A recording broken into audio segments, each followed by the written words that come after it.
আমাদের ভিতরে গোঁড়া কিছু মানুষ রয়েছে, এই গোঁড়া মানুষের কারণেই মানে সমাজে বিভাজন সৃষ্টি হয়, সমাজে মানে ফ্যাসাদ সৃষ্টি হয়। তো এই ফ্যাসাদগুলো আমরা সৃষ্টি না করে আমরা সবাই মিলেমিশে একসঙ্গে চলাটাই আমাদের জন্য বাঞ্ছনীয়। কারণ আমরা দিন শেষে কিন্তু একই জায়গার প্রতীক, মানে একই রাস্তার প্রতীক, এক রাস্তায় ধরেই সবাই, হিন্দু মুসলমান বৌদ্ধ খ্রিস্টান সবাই কিন্তু একই রাস্তা দিয়ে আমাদের সামনের দিকে এগিয়ে যেতে হবে।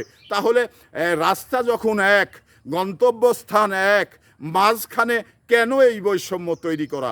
আমি বুঝি না। এই বৈষম্য তৈরি করে জাতিগত মতভেদ, জাতিগত বিভাজন সৃষ্টি করা, এটা আসলে কোনোভাবেই কোনো ধর্মেই বলা হয়নি এবং কোনো ধর্মই সাপোর্ট দেন না। কারণ আমরা একই পথের প্রতীক, একইভাবে এসছি, একইভাবে যাব, একইভাবে মানে আমাদের একই গন্তব্যস্থান। তাহলে মাঝখানে কেন এই বৈষম্য? এই বৈষম্য দূর করুন।